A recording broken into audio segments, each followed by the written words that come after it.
የመሐመድ ራስን የማጥፋት ሙከራ። መሐመድ በተደጋጋሚ ራሱን ለማጥፋት ሞክሯል። ሱሳይዳል ማለት ነው። ለምን ራሱን ሊያጠፋ ሞከረ? እንዴትስ ተረፈ? ይህ አንድ ነቢይ ተብሎ ለሚታሰብ ሰው ምን ማለት ሊሆን ይችላል? አብረን በዝርዝር የምናይ ይሆናል። የተወደዳችሁ የእንጠይቅ የዩቲዩብ ቻናል ተከታታዮች ሰላም ለእናንተ ይሁን። ኑ አብረን እንጠይቅ። ሳብስክራይብ በማድረግ ቤተሰብ ይሁኑ። ላይክ፣ ሼር በማድረግ ለሌሎች ያጋሩ። እንዲሁም ሳፖርት ለማድረግ ከታች ባስቀመጥኩት ቴሌግራም ሊንክ ያናግሩኝ። የመሐመድ ራስን የማጥፋት ሙከራ። የመጀመሪያው መሐመድ አገልግሎቱ ለሕዝብ ይፋ ከመሆኑ በፊት ለመጀመሪያ ጊዜ ራእይ ሲደርሰው በጣም ግራ ስለተጋባ ራሱን ማጥፋት ይጥር ጀመር። የጥንቱ የሙስሊም ታሪክ ጸሐፊ ታብር ዲ 923 ላይ ይህን ሁኔታ መዝግቦታል። በዚያም ክፍል እንዲህ ይላል። እኔ መሐመድ ለራሴ እንዲህ አልኩት፣ ትሁት ባሪያህ ራሱን መሐመድን ማለቱ ነው፣ ወይ ገጣሚ ነው ወይ እብድ ነው። ነገር ግን ቁረይሾች ትልቅ የመካ ነገድ ስለ እኔ በፍጹም እንዲህ አይናገርም። ራሴን ወደ ተራራ ቋጥኝ ወስጄ ራሴን ወደ ታች ወረውራለሁ፣ ራሴን አጠፋለሁ፣ እናም በዛ መንገድ እፎይታ አገኛለሁ ይላል። ሊንኩን በመጫን ከታች የተቀመጠ ሪፌረንስ በመጠቀም በዝርዝር ማየት ይቻላል። መሐመድ እዚህ ላይ ራሱን እንደ ገጣሚዎችና እንደ እብዶች በማየት ይንቅ እንደነበር ይነግረናል። በአንድ በኩል በቁረይሽ መካከል በተቃዋሚዎቹ ዘንድ ይህ ስም እንዲወረወርበት አልፈለገም። ማለትም እብድና ገጣሚ የሚለው ሐሳብ እንዲወረወርበት አይፈልግም። እሱ ራሱን ግን እንደ እብድና እንደ ገጣሚ ይቆጥር ነበር። በሌላ በኩል ግን ራእይ ላይ በሚደርሰው ጥቃት ክፉኛ ተጨንቋል ማለት ነው። እንግዲህ ያን ጊዜ በነበረው በቁረይሽ አስተሳሰብ፣ ያኔ በነበረው በአረብ አስተሳሰብ ገጣሚዎችና እብዶች ከሰይጣን ጋር ጥልቅ የሆነ ግንኙነት አላቸው ይባላል እና በዛ መንገድ ካላቸው ከሰይጣን ጋር ባላቸው ግንኙነት የተለያየ ግጥሞችን፣ ራእዮችን፣ ሀሳቦችን እንደሚቀበሉ ይነገራል። ስለዚህ መሐመድም ገጣሚ እንደሆነ እብድ እንደሆነ ስለ ራሱ ማሰብ ጀምሯል።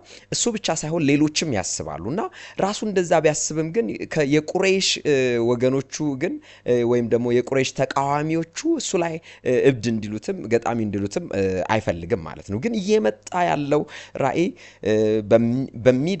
እየመጣ ባለው ራእይ በሚደርሰው ጥቃት ክፉኛ ስለተጨነቀ ራሱን ለማጥፋት ሲያስብ ሲሞክር እናያለን ማለት ነው።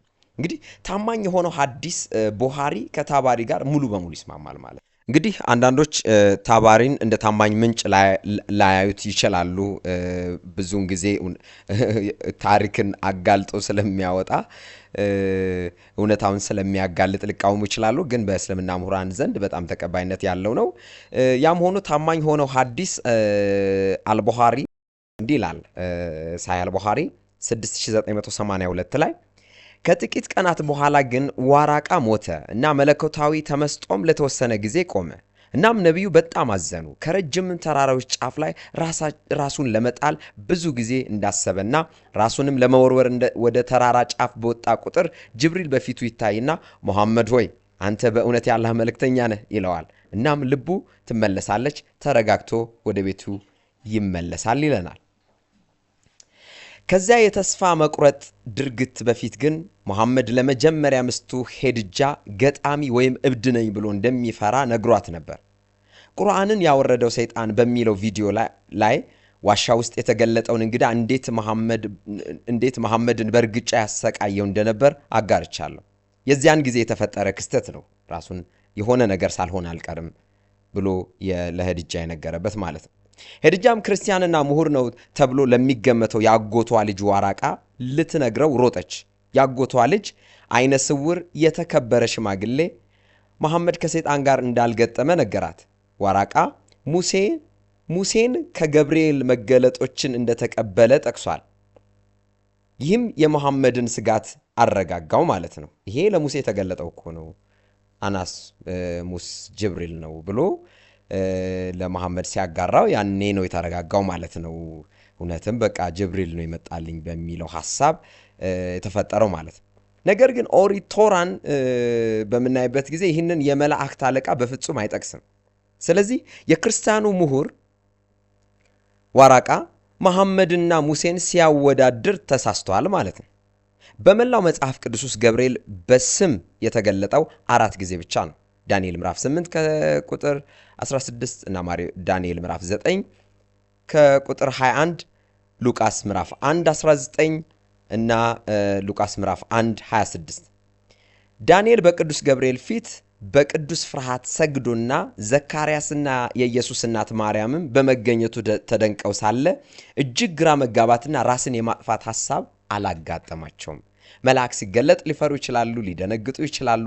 ከተገናኛቸው በኋላ ግን ራስን ለማጥፋት ግራ የመጋባት አይነት ነገር አናይም ማለት ነው ይለናል። ይህን ጄምስ ኤም አርላንዶሶን የተባለ ጻፊ ማለት ነው። ቀጥሎም እንዲህ ስል ገልጧል። ስለዚህ በመጽሐፍ ቅዱስና በጥንቱ የእስልምና እምነት ትውፊት መካከል በገብርኤል ጉብኝት ላይ ሰፊ ልዩነት አለ። ገብርኤል በእስልምና ስለመለኮት መንፈስ ቅዱስን በተሳሳተ መንገድ ተክቷል። ይህንንም ሥላሴ ክፍል 3 በሚለው ቪዲዮ ላይ አጋርቻለሁ።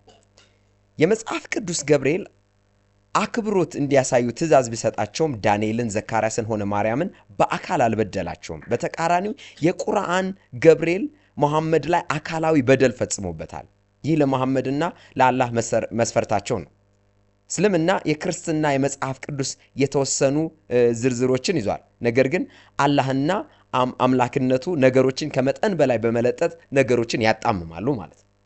በማጣመም ለመግለጽ ይሞክራሉ እንጂ ልክ የተገለጠው መልአክ መሐመድን እየጨመቀ እየረገጠ ያሰቃየው እንደነበር ሲያሰቃይ ሲጨምቅ የምናየው አይነት መልአክ አይደለም በመጽሐፍ ቅዱስ ውስጥ። ስለዚህ ሰፊ ልዩነት አለ። በመጽሐፍ ቅዱስ ውስጥ በቶራስ፣ በዘብር ውስጥ፣ በኤንጅል ውስጥ የተገለጠው ገብርኤል የተባለውና በቁርአን ውስጥ ገብርኤል ተብሎ የተገለጸው መካከል ሰፊ ልዩነት አለ። ስለዚህ በተሳሳተ መንገድ ነው ዋራቃ ይሄ ለሙሴ የተገለጠው ገብርኤል ነው ብሎ በማይሆን መንገድ መሐመድን እንዲስት ያደረገው ማለት ነው።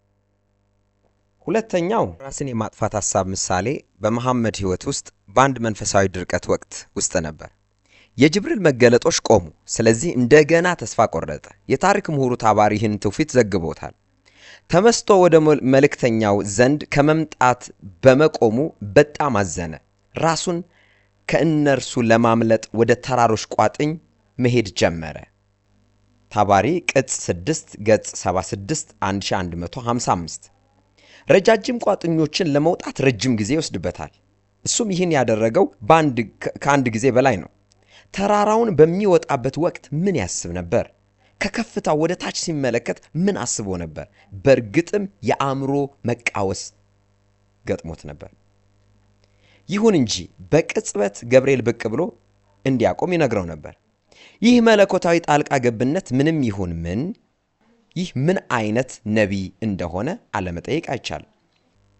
ብዙ ጊዜ ራሱን ከገደል ላይ በመጣል ራስን መግደል ከእስልምና ውጭ ለሆነ ሰው መሐመድ የተረበሸና ያልተረጋጋ መሆኑን ያረጋግጣል ይለናል አርላንድሶን። እንዲህ አይነቱ መልእክተኛ ነኝ ባይ ምን አይነት የሚያረጋጋ የሚያሳርፍ መልእክት ያመጣል? ራሱ ያላረፈ አያሳርፍም። ራሱ ያልረካ ያልተረጋጋ የሚያረጋጋ መልእክት የለውም። ኢየሱስ እንዲህ ይላል ማቴዎስ ወንጌል ምዕራፍ 11 ከቁጥር 28፣ እናንተ ደካሞች ሸክም የከበዳችሁ ሁሉ ወደ እኔ ኑ እኔም አሳርፋችኋለሁ። ምንጩ ጤነኛ ያልሆነ ራእይ ሰላም የለውም፣ እረፍት የለውም። ኢየሱስን ማመን ወደ ኢየሱስ መምጣት እረፍት ነው።